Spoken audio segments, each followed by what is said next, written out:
ಈಗ ನಾವು ಈ ರಾಜ್ಯ ಜನರಿಗೆ ಅವ್ರಿಗೂ ಕೂಡ ಅರಣ್ಯ ಇಲಾಖೆ ಅಧಿಕಾರಿಗಳು ಕೂಡ ಅನ್ನ ಕೊಡುವಂತ ರೈತ ಕೂಲಿ ಕಾರ್ಮಿಕರಿಗೆ ಒಂದು ಬೆಲೆ ಅಥವಾ ಅಧಿಕಾರಿಗಳಿಗೆ ಒಂದು ಬೆಲೆನ ಈ ತಾರತಮ್ಯ ಆಗಬಾರ್ದು. ಹಾಗಾಗಿ ಇದನ್ನ ನಾವೇನು ರಾತ್ರಿ ಹಗಲು ಕೆಲಸ ಮಾಡುವಂತ ರೈತರಿಗೆ ಕೂಲಿ ಕಾರ್ಮಿಕರಿಗೆ ಸಮಾನವಾದಂಥ ಒಂದು ಪರಿಹಾರ ಕೊಡಬೇಕು. ಜೊತೆಗೆ ಶಾಶ್ವತ ಒಂದು ಪರಿಹಾರ ಕೊಟ್ಕೊಳ್ಳೋ ಜೀವ ಕೊಡೋಕ್ಕಾಗಲ್ಲ ಯಾರಿಗಾಗಲಿ. ನನಗೆ ಅರಣ್ಯ ಇಲಾಖೆ ಅಧಿಕಾರಿಗಳಿಗೆ ಏನು 50 ಲಕ್ಷ ಕೊಡ್ತಾ ಇದ್ದಾರೆ, ಅದಕ್ಕೆ ತಕರಾರಿಲ್ಲ, ಅವ್ರಿಗೆ ಇನ್ನೂ ಹೆಚ್ಚು ಮಾಡಲಿ ಸಂತೋಷ. ಆದರೆ ಅದೇ ರೀತಿ ರೈತರಿಗೆ ನಮಗೂ ಕೂಡ ಕೊಡಬೇಕು ಅನ್ನೋ ಒಂದು ಕಳಕಳಿಯ ಮನವಿಯನ್ನು ಮಾನ್ಯ ಸಚಿವರಲ್ಲಿ ಮಾಡ್ಲಿಕ್ಕೆ ಬಯಸ್ತೇನೆ. ಗುದ್ದಿ ಆರಂಭೆಯಲ್ಲಿ ಒಂದು ಕಾಡಾನೆ ದಾಳಿಯಿಂದ ಕಾರ್ಮಿಕ ಮಹಿಳೆ ಮೃತಪಟ್ಟಿದ್ದು, ಯಾವ ಕಾಡಾನೆಯಿಂದ ದಾಳಿಯಿಂದ ಮೃತಪಟ್ಟಿದ್ದಾರೆ ಆ ಕಾಡಾನೆಯನ್ನು ಸೆರೆ ಹಿಡಿಯಲಾಗಿದೆ, ಸೆರೆ ಹಿಡಿದು ಸ್ಥಳಾಂತರ ಮಾಡಲಾಗಿದೆ ಮತ್ತು ಮೃತ ಪರಿವಾರಕ್ಕೆ ಈಗಾಗಲೇ 20 ಲಕ್ಷ ರೂಪಾಯಿ ಪರಿಹಾರ ಧನ ವಿತರಣೆ ಮಾಡಲಾಗಿದೆ. ಹಿಂದೆ ಕಾಡಾನೆ ದಾಳಿಯಿಂದ ವನ್ಯಜೀವಿಗಳ ದಾಳಿಯಿಂದ ಮೃತಪಟ್ಟರೆ 15 ಲಕ್ಷ ರೂಪಾಯಿ ಪರಿಹಾರ ಇತ್ತು.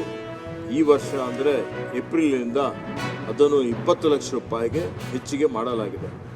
ಅದರ ಜೊತೆಯಲ್ಲಿ ಆ ಮೃತ ಪರಿವಾರದವರಿಗೆ ಅವರ ಸುಮಾರು 5 ವರ್ಷಗಳವರೆಗೆ ಅವರಿಗೆ 4,000 ರೂಪಾಯಿ ಮಾಸಾಶನ ಕೊಡುವಂಥ ಒಂದು ಯೋಜನೆಯನ್ನು ನಾವು ಜಾರಿಗೆ ತಂದಿದ್ದೇವೆ. ಹಾಗೆ ಕಾಡಾನೆ ದಾಳಿಯಿಂದ ಯಾರಾದರೂ ಅವರಿಗೆ ಗಾಯಗೊಂಡ್ರೆ ಅವ್ರ ಸಂಪೂರ್ಣವಾದಂಥ ಒಂದು ವೆಚ್ಚವನ್ನು ಖಾಸಗಿ ಆಸ್ಪತ್ರೆಯಲ್ಲಿ ಇದ್ದರೂ ಸಹಿತ ನಮ್ಮ ಅರಣ್ಯ ಇಲಾಖೆನೇ ವೆಚ್ಚ ಭರಿಸ್ತಾ ಇದೆ. ಜೀವಕ್ಕೆ ಬೆಲೆನೇ ಕಟ್ಟಲಿಕ್ಕೆ ಆಗೋದಿಲ್ಲ. ಈಗ ಎಷ್ಟು ಹಣ ಕೊಟ್ಟರು ಕಡಿಮೆನೇ ಇದೆ. ಈಗ ಯಾರು ಹೊರಗುತ್ತಿಗೆ ಆಧಾರದ ಮೇಲೆ ನಮ್ಮಲ್ಲಿ ಸೇವೆ ಮಾಡ್ತಾ ಇದ್ದಾರೆ ಅವರಿಗೆ 30 ಲಕ್ಷ ರೂಪಾಯಿ ಪರಿಹಾರ ಇದೆ. ಯಾರು ಇವತ್ತು ಪರ್ಮನೆಂಟ್ ಆಗಿ ಖಾಯಂ ಆಗಿ ಸೇವೆ ಮಾಡ್ತಾ ಇದ್ದಾರೆ ಅವರಿಗೆ 50 ಲಕ್ಷ ರೂಪಾಯಿ ಪರಿಹಾರ ಇದೆ. ಇದು ಅವರಿಗೆ ಅನುಗ್ರಹ ಪೂರ್ವಕ ಎಕ್ಸ್ಗ್ರೇಷನ್ ಅಂತ ಕೊಡ್ತಾ ಇದ್ವಿ.